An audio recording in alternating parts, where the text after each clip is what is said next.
आज एक ऐसे एग्ज़ाम के बारे में बताने जा रही हूँ, दिल खुश हो जाएगा सुन के। अगर दिल खुश ना हो जाए ना, तो फिर लास्ट में कमेंट में आप कह देना कि मैम अच्छा नहीं लगा। पहली बात तो ये आईआईटी को टक्कर देने वाला एग्ज़ाम है, डॉक्टर्स को टक्कर देने वाला एग्ज़ाम है, मैथ और बायो स्टूडेंट्स के लिए दोनों के लिए ये एग्ज़ाम है और इसमें कॉम्पिटिशन भी उतना ज़्यादा नहीं है, आईआईटी और मेडिकल के जितना कॉम्पिटिशन भी नहीं है और फॉर्म अभी रिलीज़ होने में टाइम है, आराम से प्रिपरेशन भी कर सकते हो।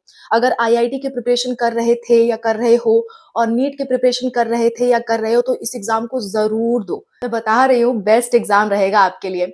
क्या-क्या इसकी डिटेल्स है, हर एक डिटेल्स के बारे में बात करेंगे। आईएटी एग्ज़ाम का नाम है और इसके बारे में पूरी जानकारी मैं आपको दूँगी। Let's start. Hello everyone, welcome to spark of classes. This is Suman Yadav. सबसे पहले आईएटी, आईआईटी का फुल फॉर्म है आइसर एप्टीट्यूड टेस्ट। ठीक है, आइसर इंस्टीट्यूट है, जैसे आईआईटी होता है ना, आईआईटी कई सारे होते हैं, जैसे आईआईटी आपका मद्रास है, आईआईटी कानपुर है, आईआईटी रुड़की है, आईआईटी गुवाहाटी है। इसी तरह आइसर के भी बहुत सारे ब्रांचेस हैं और ये गवर्नमेंट कॉलेज है, प्राइवेट नहीं है, गवर्नमेंट कॉलेज है। ठीक है, आइसर और बहुत फेमस कॉलेज है, पर बच्चों को कम पता रहता है इसके बारे में, इसलिए मैं बता रही हूँ। एक बात आप जान लो, इससे आप रिसर्च फील्ड में जाओगे। अगर आप साइंटिस्ट बनना चाहते हो ना, तो द बेस्ट एग्जाम है ये। थोड़ा-सा आपको लंबे समय तक पढ़ना पड़ सकता है, ठीक है? लंबे समय तक आपकी पढ़ाई चलेगी, लेकिन इससे जो कैरियर बनेगा ना, ऑसम बनेगा। बताती हूँ कैसे। एग्ज़ाम ये है, मैं बहुत एक्साइटेड हुई इस एग्ज़ाम के बारे में बताने के लिए। मुझे पहले ख़्याल नहीं आया कि मैं इस एग्ज़ाम के बारे में आप लोग को बताऊँ, क्योंकि मैंने अपडेट्स देना जल्दी ही शुरू किया है, इसलिए थोड़ा-सा ऐसा हुआ, वरना मैं इस बारे में आपको पहले ही बताती, ठीक है? तो चलो, देरी ना करते हुए स्टार्ट करते हैं। आइसर एप्टीट्यूड टेस्ट से आपका आइसर के इंस्टीट्यूट्स में एडमिशन होता है। आइसर कौन-कौन से हैं, मैं आपको इंस्टीट्यूट भी बता देती हूँ। आइसर आपके कहाँ-कहाँ लोकेटेड है। पहला है बहरामपुर में, फिर है भोपाल में, कोलकाता, मोहाली, पुणे, तिरुपति, तिरुवनंतपुरम, भोपाल एंड मद्रास। ठीक है? इतने जगह पे आपके आइसर के इंस्टीट्यूट्स हैं। मद्रास में नहीं, सॉरी, मद्रास का मैं अलग से बताऊँगी। इतने सारे जगह आपके क्या है, आइसर के इंस्टीट्यूट्स हैं। तो इस एग्जाम से इन सभी इंस्टीट्यूट के लिए आप एलिजिबल हो जाते हो, सभी आइसर इंस्टीट्यूट्स के लिए। प्लस आईआईएससी बैंगलोर एक बहुत ही अच्छा इंस्टीट्यूट है, उसके लिए भी आप एलिजिबल हो जाते हो। ये सारे गवर्नमेंट कॉलेज है, आप ये मत सोचना प्राइवेट बता रही हूँ, ये सारे के सारे गवर्नमेंट कॉलेज हैं। ठीक है, तो सारे के सारे आइसर के लिए आप एलिजिबल हो जाते हो, प्लस आप आईआईएससी बैंगलोर के लिए एलिजिबल हो जाते हो, प्लस आईआईटी मद्रास के लिए आप एलिजिबल हो जाते हो। ठीक है, तो ये सारे आपके कॉलेजेस रहने वाले हैं और हर कॉलेज में लगभग 250 सीट्स हैं। ठीक है, हर कॉलेज में लगभग 250 सीट्स हैं, किसी में 230 हैं, किसी में 260 भी हैं। अप्रॉक्स मान के चले तो 250 सीट्स हर कॉलेज में आपको मिल जाएगी। इसमें कोर्स कौन-कौन से अवेलेबल हैं? कोर्स हैं आपके, वन बाय वन बता देती हूँ। कोर्स है BS, bachelor of science in biology, bachelor of science in chemistry, physics, math, material science, earth science, environmental science. इतने सारे कोर्स अवेलेबल हैं 12th के बाद करने के लिए। 12th के जस्ट बाद अगर एडमिशन लेना चाहते हो, तो इन सभी कोर्सेज में आपको मिल सकता है। एक ही एग्जाम होने वाला है, आईआईटी एग्जाम, और इसमें कोई ऐसा नहीं है कि अलग-अलग पेपर होंगे, सबके लिए एक ही पेपर होने वाला है, जिसमें मैथ, फिजिक्स, केमिस्ट्री, बायोलॉजी आने वाली है। इसमें टोटल 4 सब्जेक्ट आपसे पूछे जाते हैं। पहला होता है मैथ, फिजिक्स, केमिस्ट्री, बायोलॉजी। चाहे जो बच्चे हों, 4 सब्जेक्ट पूछे जाएंगे, चाहे आप मैथ से हो, चाहे आप बायोलॉजी से हो। 4 सब्जेक्ट पूछे जाएंगे 11th प्लस 12th लेवल के। सिलेबस भी मैं आपको एक सेपरेट वीडियो में प्रोवाइड कर दूंगी, अगर आप चाहोगे तो। सिलेबस के लिए आप मुझे कमेंट कर देना, मैं प्रोवाइड कर दूंगी अगले वीडियो में। ओके, मार्किंग स्कीम की बात कर लेते हैं। जो आपकी मार्किंग स्कीम रहने वाली है, उसमें आपका सभी सब्जेक्ट के 15-15 क्वेश्चन पूछे जाएंगे और एक क्वेश्चन के 4 नंबर होंगे। फिजिक्स के 15 क्वेश्चन, केमिस्ट्री के 15 क्वेश्चन, बायोलॉजी के 15 क्वेश्चन और मैथमेटिक्स के भी 15 क्वेश्चंस। और टोटल आपका एक क्वेश्चन का 4 मार्क्स, यानी हर एक सब्जेक्ट के 60-60 मार्क्स हुए, total 240 marks. Okay, total 240 marks का आपका पेपर होने वाला है। अगर आप कोई गलती करते हो तो माइनस मार्किंग भी है, -1 आपका रिड्यूस कर दिया जाएगा अगर आप गलती करते हो। ठीक है, -1 मार्किंग अगर आपको मिलेगी अगर आप कोई गलती कर देते हो तो। अच्छा, अब 240 मार्क्स का पेपर हो गया आपका, सब्जेक्ट भी मैंने बता दिया, सिलेबस मैं सेपरेट वीडियो में बताऊंगी। एग्जाम जो है वो आपका सीबीटी मोड में होने वाला है, यानी कि ऑनलाइन एग्जाम होगा। हिंदी प्लस इंग्लिश दोनों में एग्जाम अवेलेबल है। आप चाहे हिंदी में देना चाहो हिंदी में दे सकते हो, इंग्लिश में देना चाहो इंग्लिश में दे सकते हो, नो बाउंडेशंस। प्लस आपका जो पेपर है वो 3 घंटे का होगा, टोटल 60 क्वेश्चन करने होंगे, 3 घंटे का टाइम मिलेगा, एक क्वेश्चन के 4 नंबर दिए जाएंगे, गलत करने पे -1। ओके। इसके फॉर्म आपके अप्रैल में आने वाले हैं और एग्जाम आपका जून जुलाई में होगा। डेट अभी नहीं आई है, पर एग्जाम जून से जुलाई के बीच में हो जाता है और फॉर्म आपके अप्रैल में आ जाएंगे। तो अभी आपके पास प्रिपरेशन करने के लिए भी थोड़ा टाइम है, आराम से प्रिपेयर कर सकते हो। अगर आईआईटी की प्रिपेयर कर रहे थे या नीट की प्रिपरेशन कर रहे थे तो आसानी से इस एग्जाम को आप क्रैक कर सकते हो। ठीक है। अच्छा, नेक्स्ट बात कर लेते हैं। इसमें देखो थोड़ा-सा टफ पड़ेगा एग्ज़ाम आपको, थोड़ा-सा आपका लेवल इसको हाई मिलेगा, लेकिन इसकी जो क्लोजिंग रैंक होती है ना, वो 3 से 4 हज़ार के लगभग होती है। इसके बच्चे ज़्यादा फॉर्म भरते नहीं हैं इसके, इसलिए आसानी से आप रैंक को क्रॉस कर सकते हो अगर आप पढ़ने में ठीक-ठाक हो तो। अगर आप नीट देते हो एग्ज़ाम और आपके 400-500 तक नंबर आते हैं या फिर आप जेईई मेंस क्वालीफाई कर लेते हो, एडवांस नहीं क्वालीफाई कर पाते हो, तो ऐसे केस में ना आप इस एग्ज़ाम को आराम से निकाल पाओगे। आराम से निकाल लोगे तो इसका फ़ायदा मैं बताती हूँ, ये आपका आईआईटी से भी बेहतर पड़ेगा। अगर आपको आईआईटी नहीं मिल रहा है, एनआईटी वगैरह मिल रहा है ना, तो उससे भी ये बेहतर पड़ेगा। कैसे? बताती हूँ। देखो, इसके थ्रू आप रिसर्च प्रोग्राम में जाते हो। जैसे ही आपको एडमिशन लेते हो आइसर में, ठीक है? आइसर में या आईआईएससी में या आईआईटी मद्रास में, ये 3 कॉलेज हैं इसके अंदर। आइसर के बहुत सारे कॉलेज हैं, वो सब मिला के।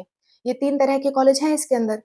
इसमें जब आप एडमिशन लेते हो तो आप 2 कोर्स में एडमिशन ले सकते हो, या तो बीएस में, मैंने सब्जेक्ट बता दिए थे physics, chemistry, biology, mathematics, earth science ये सब। या तो बीएस में एडमिशन लोगे या बीएस एमएस की डुअल डिग्री इससे मिलती है। ठीक है? डुअल डिग्री का मतलब आप बीएस भी करोगे और उसके बाद एमएस भी करोगे, तब जाके आपको आपकी फाइनल डिग्री मिलेगी। दोनों ही अच्छा कोर्स होता है। इसके बारे में और डिटेल में जानना चाहते हो तो मैं अलग से वीडियो बनाऊँगी, क्योंकि एक वीडियो में सब कुछ बता पाना पॉसिबल नहीं है, राइट?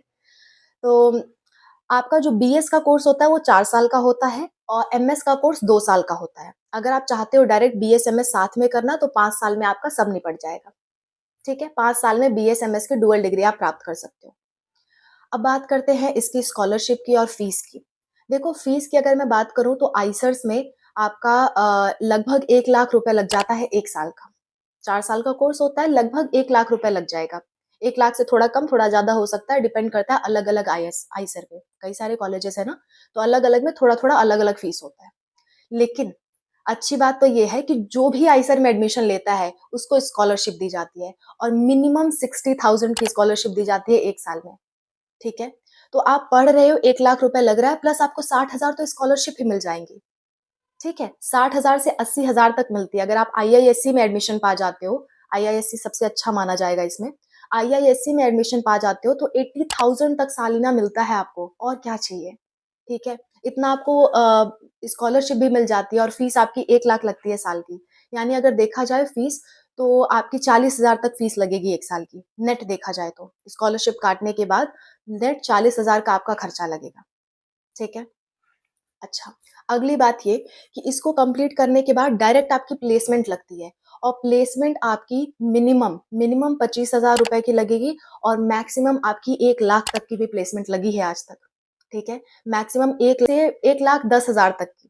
ठीक है? 1 लाख प्लस 1,10,000 तक की आपकी जॉब लग सकती है। डिपेंड करता है आप कितना चीज़ें सीखे हो, आपको कितना ज्ञान है। तो कंपनियाँ प्लेसमेंट के लिए आएँगी तो आपकी नॉलेज भी चेक करती हैं, आपका इंटरव्यू होता है। ठीक है? तो उसके बाद आपकी डायरेक्ट प्लेसमेंट हो जाती है। और अगर प्लेसमेंट नहीं लेना चाहते हो, फॉरेन में पढ़ना चाहते हो, विदेशों में पढ़ना चाहते हो, तो यहाँ से जो बच्चे होते हैं ना, मतलब आइसर में अगर पढ़े हुए बच्चे रहते हैं और वो विदेशों में अप्लाई करते हैं, तो उनको स्कॉलरशिप दी जाती है, एक तरह से उनकी फ्री पढ़ाई होती है। अगर आप फॉरेन में जाने का सपना देखते हो, विदेश से पढ़ाई करने का सपना देखते हो, तो आईआईएससी आपके लिए बेस्ट है। आइसर एंड आईआईएससी बेस्ट है। फॉरेन में जाने के लिए आपको फ्री ऑफ कॉस्ट आपको पढ़ाई मिलेगी, अगर आप आइसर से क्वालीफाई होकर जाते हो। इससे होता क्या है, मैं आपको समझाती हूँ। बीएस कोर्स का मतलब होता है कि आप बैचलर ऑफ साइंस हो रहे हो। साइंस के किसी फील्ड के बारे में आप पढ़ाई कर रहे हो और रिसर्च से रिलेटेड पढ़ाई कर रहे हो। ठीक है? रिसर्च से रिलेटेड पढ़ाई कर रहे हो। जैसे हर चीज़ की खोजबीन होती है। मान लो मैं बात करती हूँ बायोटेक्नोलॉजी की, तो बायोटेक्नोलॉजी भी रिसर्च होती होगी किसी चीज़ों पे, ठीक है? अगर मान लो माइक्रोबायोलॉजी, तो दवाओं वगैरह जो बनाते होंगे वो रिसर्च करते होंगे इस पे, ठीक है? तो रिसर्च से रिलेटेड ये कोर्स पढ़ाया जाता है। चाहे जिस भी सब्जेक्ट में कर रहे हो उसमें आपको रिसर्च में साइंटिस्ट के एरिया में आपको लिया जाएगा। साइंटिस्ट के तौर पे आपको चीज़ें सिखाई जाएँगी। तो इसलिए आपका जो जॉब अपॉर्चुनिटी है बढ़ जाता है और आपकी डिमांड बढ़ जाती है। जैसे लोग एमबीबीएस करा एमबीबीएस वालों का जैसे रिस्पेक्ट रहती है ना कि अरे एमबीबीएस किया हुआ है, या आईआईटी वालों की जैसे रिस्पेक्ट रहती है ना, वैसी ही रिस्पेक्ट आपको आईसर में मिलेगी। वैसी ही सेम टू सेम रिस्पेक्ट मिलेगी। और कंपटीशन उन दोनों की अपेक्षा थोड़ा कम है इसमें। सीट्स भी कम है, कंपटीशन भी कम है। तो इसमें चांसेस आपके बन जाते हैं जाने के। अगर आप पढ़ने में थोड़ा भी ठीक-ठाक हो तो इसका फॉर्म आप ज़रूर भरो। तो ये आपकी चीज़ें रहने वाली हैं। मैंने लगभग सारी चीज़ें बता दी आपको। और भी कोई दिक्कत, कोई परेशानी रहती है इस एग्ज़ाम से रिलेटेड तो आप ज़रूर मुझसे पूछो। मेरे हिसाब से अगर आप पढ़ने में थोड़ा भी ठीक-ठाक हो तो इस एग्ज़ाम को आपको ज़रूर ट्राई करना चाहिए। इसके लिए लोग सोचते नहीं है रिसर्च में जाने का, लेकिन रिसर्च एक बहुत ही अच्छा स्कोप हो सकता है आपके लाइफ़ के लिए। लोग सिर्फ़ डॉक्टर, इंजीनियर के पीछे लगे पड़े हैं। पर बच्चों, डॉक्टर, इंजीनियर के अलावा भी बहुत सारे ऐसे कोर्स हैं जिनके लिए आपका करियर जिनमें बहुत अच्छा बन सकता है। अगर आप मैथ और बायो से हो, मैं कॉमर्स वगैरह की बात नहीं कर रही, मैथ बायो से हो, तब भी आप रिसर्च फील्ड में जा सकते हो और रिसर्च फील्ड में जाने के लिए इससे अच्छी अपॉर्च्युनिटी आपको नहीं मिलेगी। मिलेगी भी तो टफ पड़ेगा एग्ज़ाम। जैसे अगर आप ग्रेजुएशन करने के बाद गेट वगैरह निकालते हो तो गेट आपको टफ पड़ता है। ये उसके कंपेयर में आपको ईज़ी पड़ेगा, ठीक है? तो this is all about the video. और कोई दिक्कत, कोई परेशानी होती है तो कमेंट में बताओ और मुझे ये भी बताना कि आपको ये वीडियो अच्छी लगी कि नहीं। मेरे हिसाब से ये उन बच्चों के लिए बहुत अच्छी अपॉर्च्युनिटीज़ थी जो आईआईटी या नीट की तैयारी कर रहे हैं और अच्छे से कर रहे हैं। उनके लिए एक बहुत अच्छी अपॉर्च्युनिटी है, ठीक है? So this is all about the video. कोई दिक्कत, कोई परेशानी होती है कमेंट्स में ज़रूर बताओ। मैं रेडी हूँ आपकी हेल्प के लिए। Bye, take care.